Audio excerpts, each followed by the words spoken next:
Sadhguru, in line with the yoga question, I remember for last year we concentrated on children. So my question is, what types of yoga can children do, and what are the benefits, specific benefits, and how to inspire them? How to? Inspire the kids, the children, to do yoga.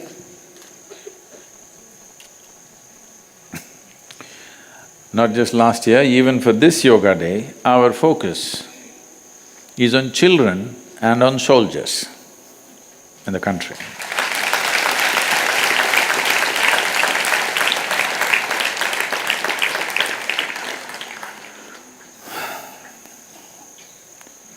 I don't know in the last 1 year how many soldiers in the country have died, I don't have statistics. But in the year 2015, over 18,000 children did not die, they committed suicide. And over 7,000 of them were below 13 years of age. There is no greater disaster in a society. When our children start committing suicide, we are doing something fundamentally wrong, something very fundamentally wrong. I don't know if there are similar statistics in other countries, but there is some statistic. How bad it is may depend from society to society, nation to nation, it may be different. But in all these countries where they are striving from poverty towards affluence, unfortunately this is happening. In India, one of the main reasons why it's happening is because in India passing mark is 98. So, we focused on children last year, and I think we touched a little over 35,000 schools across the country, teaching them a simple, hey, wait, the problem is much bigger. 35,000 schools in this country is still a drop. We taught them what is called as Upa-yoga, which is very easy to transmit. Something that's easy to transmit and easy to practice is important when it comes to children. One thing is the numbers are big, so it must be very simple. If it is complex system of yoga, if it's highly sophisticated system of yoga, the delivery will be minimal, because delivering very complex systems of yoga, which are transformative, but if we do not deliver them properly, it could be very damaging. It can cause much damage. So, the simplest form of yoga, which is called as Upa-yoga, the idea is, one thing is to bring a chemical balance in the child so that, see, essentially suicides are happening because emotional, big waves of emotion happen, and at that moment it feels like it's better to die.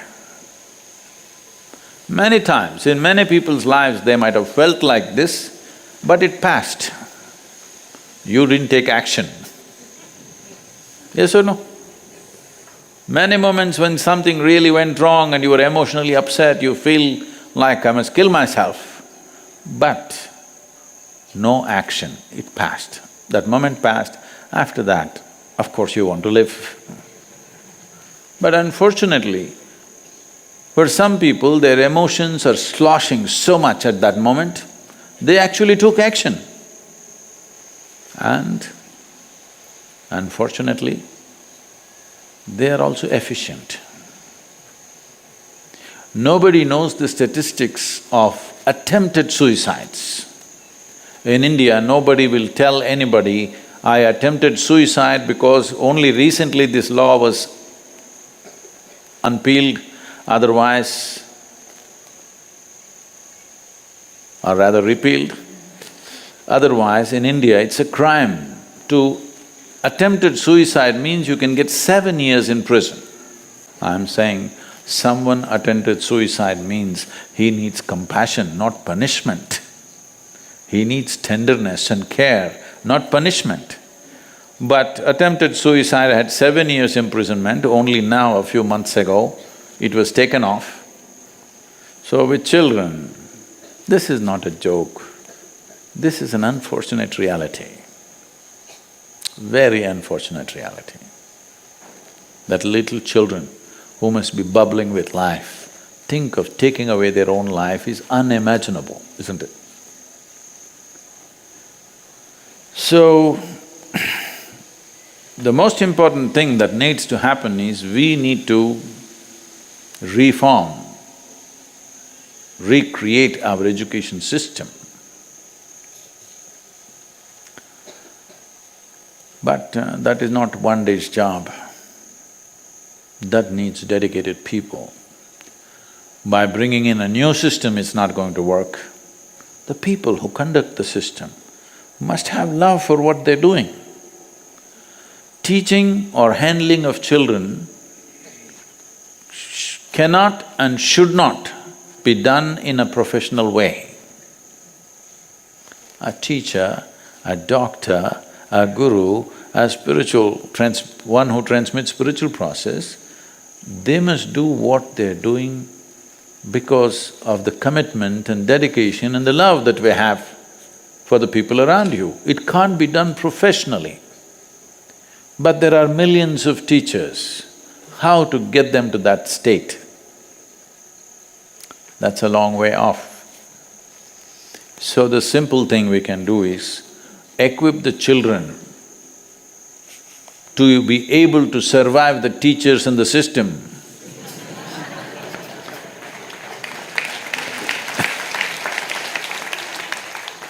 That they have sufficient balance, they can handle the madness of our so-called education systems. Because it's quite inhuman.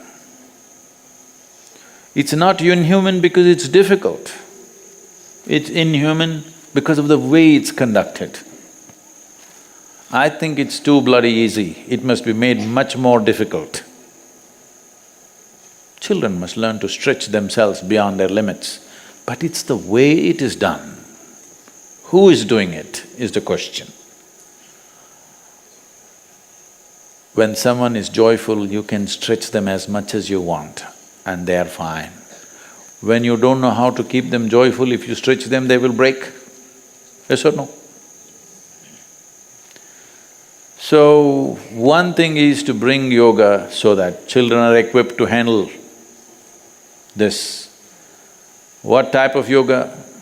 A simple form, as simple as possible, so that it's easily transmitted without distortion and they're able to practice in a very simple way. And if they deviate 10–20%, there is absolutely no harm. Because if you teach highly sophisticated yoga, above all, their skeletal system is growing up without knowing what is what. I see all kinds of asanas are being taught in the schools to the children. When your skeletal system is still growing up, if you do certain type of asanas, your skeletal system can get twisted out. So till you become 14 years of age, there are certain aspects of yoga that you should not do because that is designed for adults. There are certain types of yoga that girl children should not do because of the nature of their biology. But without any of these things, common prescriptions are being done to everybody. So this is very carefully calibrated system of yoga, which helps in the development of the child physiologically and psychologically. Above all, it is focused towards bringing a certain level of emotional balance. This will not just avoid a disaster of suicide, Believe me, for most human beings, whatever intelligence they have, whatever competence they have, whatever capabilities they have, only a small percentage of that finds expression because they are not emotionally totally balanced. They always fear. Unhappiness, misery, disappointment, depression may take them over, so they will only go at that pace because there is no balance. From anything to anything, from the simplest thing to the greatest things we do. Even if you have to ride a bicycle, if you have no balance, you go like this, you can't look here, you can't look here. But if you have balance, you can leave your hands, look at everybody, do the mischief. Everything you can do because you have balance, isn't it? Same goes with life. If you have balance, at a time you can do many things. Otherwise, if you don't have balance, you're doing one thing, you can't do another thing.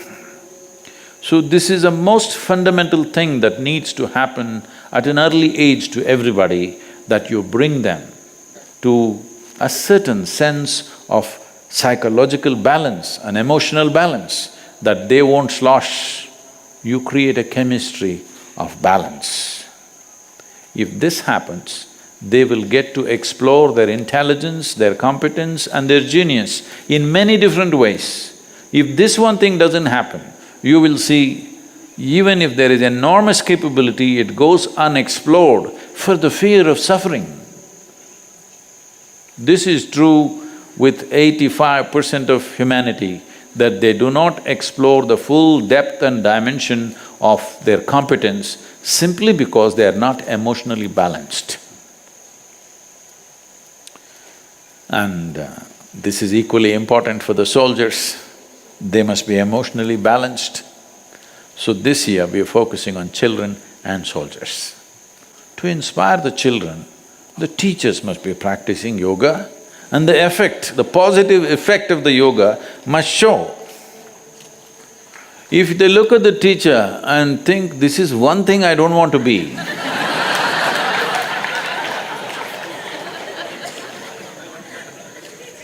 no, that is not called inspiration. I see it is happening both here in Samskriti and also in Isha Home School. A certain number of students every year want to come back to the school after they have finished and they want to work as teachers. This means teachers are inspiring, for sure.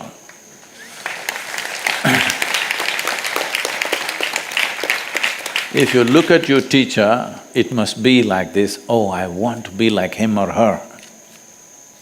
If this doesn't happen, nobody is going to do what the teacher does.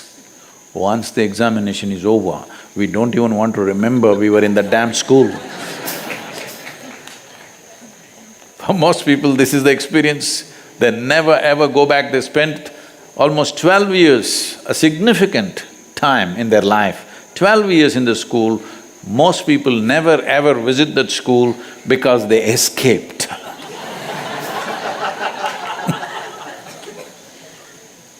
That's not how it should be.